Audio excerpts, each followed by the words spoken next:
अभी जैसे आईआईटी बाबा भी काफ़ी वायरल चल रहे हैं। उनके जीवन में कुछ ऐसी घटनाएं आई कि वो अध्यात्म के मार्ग पे मुड़ गए, और ऐसे कईयों के जीवन में ऐसी घटनाएं आती हैं। तो इनमें से कई लोग तो क्या करते हैं, सुसाइड कर लेते हैं जब जीवन में कुछ बुरा होता है, और कई लोग क्या करते हैं, नशे की तरफ चल जाते हैं, और कुछ ही लोग होते हैं जो अध्यात्म की तरफ आ पाते हैं। तो जो ये लोग होते हैं जो अध्यात्म की तरफ आ पाते हैं, तो उनमें ऐसा क्या अलग होता है कि वो इस चीज़ को चुनते हैं बाकी चीज़ों को ना चुन के?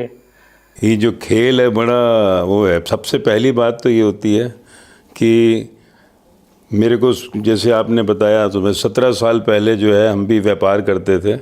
उससे पहले जॉब करते थे। मतलब गुड़गांव बॉर्न हूँ, दिल्ली ब्रॉटअप, मुंबई सेटल्ड हूँ। तो 17 साल पहले सडनली लाइफ में ऐसे ही मोमेंट्स आया था। बिजनेस करते थे, अचानक जो है बॉडी जो है हाई ब्लड प्रेशर पे चली गई, 120-200, फुल बॉडी कोलेस्ट्रॉल, और हमारे ख्वाब बड़े थे एयरलाइंस अपनी होगी। तो सडनली है ना, जो डॉक्टर ने कहा कि भाई अगर ध्यान नहीं दोगे तो फिर आना नहीं पड़ेगा मेरे पास, पानी में सब्जी खानी है, नमक छूना नहीं है। तो डेफिनेटली एक टर्निंग पॉइंट लाइफ का आता ही है। माइंड में एकदम शौक लगा, यार ये क्या, तो चले ही जाएंगे क्या। तो मौत तो सुनते रहते थे, टीवी में रोज़ मौतें दिख रही हैं, इतने मर गए उतने मर गए, शमशान भी गए हम, पर कभी जीवन को समझे नहीं थे कि मैं भी मर जाऊंगा एक दिन। फिर वो बुद्ध की कहानी याद आई, स्कूल टाइम में एनसीईआरटी में पढ़ी थी ना, कि उसने 29 साल की उम्र में महल से बाहर निकला तो पहले दिन बीमार देखा, बूढ़ा देखा, फिर मरा हुआ देखा तो ठिठक गया। कहता भैया ये मर गया, ये कहाँ जा रहे, कहते जला देंगे। कहता एक दिन मैं भी मर जाऊँगा क्या। तो उस लाइन ने टर्निंग पॉइंट ले आया, और सिद्धार्थ आगे प्रोग्राम में जाना था, पहला दिन था, युवराज, और महल में वापस चला गया और पिता से जाकर कहता मुझे खोज करनी है मरने के बाद क्या। और उसी से जो है पिता ने मना कर दिया, क्योंकि वो चाहता था मेरा बेटा इकलौता है युवराज बने। कोई भी माँ बाप नहीं चाहते मेरा बेटा संत बने, है ना। सब चाहते हैं संतों से आशीर्वाद लो, पर कोई नहीं चाहता मेरी औलाद संत बन जाए। वही बाप था शुद्धोधन, पर रात भर वो सो नहीं पाया, और सुबह की पहली उसमें उसने छोड़ दिया महल को, और 29 साल में छोड़ा, 35 साल की उम्र में आके बुद्धा कहलाए। दुनिया को उनको मालूम पड़ गया मौत के बाद क्या। तो यही सबके साथ हुआ, जिसको हम वर्धमान कहते हैं। महावीर भगवान बन गए, जीसस क्राइस्ट हो गए, नानक गुरु नानक देव हो गए, साईं बाबा हो गए, नरेंद्र नाथ विवेकानंद हो गया, गदाधर राम परमहंस हो गए, मीरा बाई हो गई, सहजो बाई हो गई, एंड सो ऑन। तो सर, जो बाकी लोग होते हैं जो सुसाइड या दूसरे मार्ग अपनाते हैं, तो उन्हें किस चीज़ पर गौर करना चाहिए कि वो इस तरह गलत रास्ते पर ना जाकर वो भी अध्यात्म के मार्ग को पकड़े जब जीवन में कुछ परेशानियां हैं? वही कह रहा हूँ कि अध्यात्म ही नहीं मालूम हमको कि अध्यात्म क्या है। मैं 17 साल में वही कहा कि हमें भी नहीं मालूम था। 17 साल पहले हम सोचते थे रिलीजन है ना, रिलीजियस, यही आध्यात्मिक, यही सब है, पूजा पाठ करो और ये आध्यात्मिक है, भाई हम तो धार्मिक हैं। पर धर्म और अध्यात्म में ज़मीन आसमान का फ़र्क है। अध्यात्म का अर्थ जो है, मेरे को 17 साल हो गए, मैं वही तो कह रहा हूँ, एक जना नहीं मिला, single person I have not till now, जो मुझे सुनते हो तो समझ गए, अदरवाइज जो है एक जना नहीं मिला जिसे पता हो अध्यात्म होता क्या है। इवन मैं गया इतने बड़े बड़े फंक्शनों में भी, तो स्पिरिचुअलिटी और रिलीजन में फ़र्क है, धर्म जो है और अध्यात्म में फ़र्क है। धर्म यानी रिलीजन जिसको हम कह रहे हैं, अगर बाइफर्केट करें तो religion is a circumference of spirituality. अध्यात्म जो है वो न्यूक्लियस है, यानी इस शरीर के अंदर जो एनर्जी है ना, जिसको कॉन्शियस आत्मा कहते हैं, वो जो है वो है अध्यात्म, अध्याय आत्मा का। क्योंकि माँ की नाभि से कटते ही शरीर जो मरा हुआ था, उसके अंदर वो चेतना, ऊर्जा, आत्मा आई तो वो रोया, तो हमने कहा ये जन्म है। आखिरी वो निकला तो हमने उसे मृत्यु कह दिया। ना जन्म है ना मौत है, you are just a passenger in this body.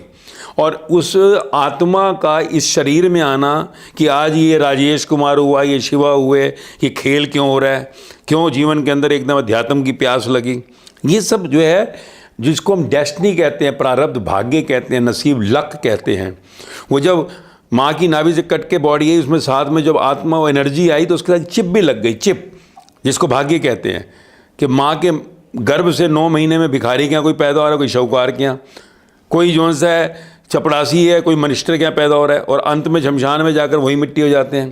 तो ये भाग्य क्या है, इसी को कहा जब कोई समझ जाता है self, it is your own inquiry कि मैं क्यों हूँ, ये मेरे पिता क्यों हुए, मेरी माँ क्यों हुई, ये मेरा बेटा क्यों, मैं यहाँ के जन्म क्यों लिया, मैं डॉक्टर क्यों बना, मैं मिनिस्टर क्यों बना, मैं आज जो है ये क्यों कर रहा हूँ। मौत क्या है, शमशान के आगे क्या है? तो ये क्वेश्चन के आंसर है अध्यात्म, spirituality. It has nothing to do with your puja path tantra व्रत दान दक्षिणा, इससे कोई लेना देना नहीं है.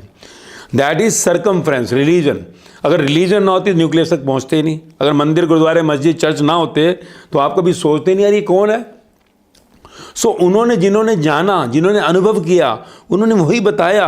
और वही जो बताया वो बुद्ध की धम्पद बन गई, महावीर की महावीर वाणी बन गई, गुरु नानक देव गुरु ग्रंथ साहिब बन गया, जीसस की बाइबल, मोहम्मद साहब की कुरान बन गई.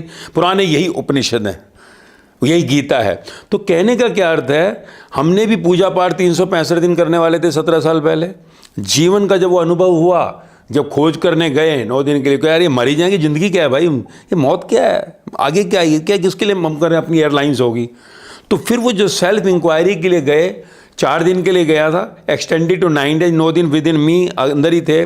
जब आए तो जो पुराना राजेश कुमार था वो वहीं पर जैसे उसकी चिता जल गई, क्योंकि वो जर्नी थी मेरी 4 दिन मंसूरी और 5 दिन हरिद्वार की, 9 days. I was surrounded by 35 people. एक टीम में गया था संघ में सत्य के, और आए तो जीवन पूरा बदल गया.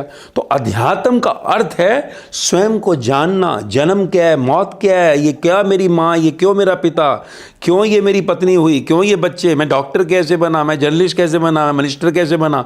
So what you know about yourself. जैसे कि मोबाइल है 2 लाख रुपए का लेते हो आप, वो 2 लाख रुपए क्यों खर्च कर रहे हो, इसमें क्वालिटी है ना, कोई 5,000 वाला ले लो भाई. तो इसके बारे में ही आपको नहीं पता, और दुनिया की मोटी मोटी किताबें बनकर हमने ये पढ़ लिया वो कर लिया.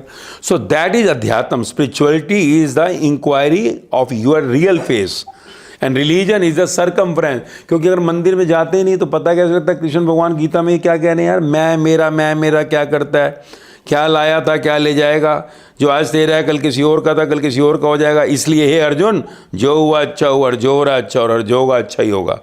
तो जब जो है समझ आती है जिंदगी के इस अनुभव में, तो गीता, गुरु ग्रंथ साहिब, बाइबल, कुरान, धम्पद, उपनिषद सब में यही लिखा है.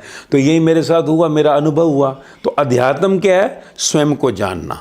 और यही 17 साल पहले मिला, कुछ भी नहीं छोड़ा, गृहस्थ परिवार संसार कुछ ऐसा नहीं जो हमें संत से मैच करे, पर दर्शन हुआ. तो वही दर्शन 16 साल पहले एक एक के ऊपर हमने इसे अप्लाई किया दुनिया में, without going any public platform, without YouTube. और 16 साल के बाद लास्ट ईयर इससे हमने मिशन 800 करोड़ बनाया कि दुनिया के आखिरी इंसान तक दे देते हैं. क्योंकि 10 साल के बच्चे से 80 साल की दादी मौज में है. कैसे?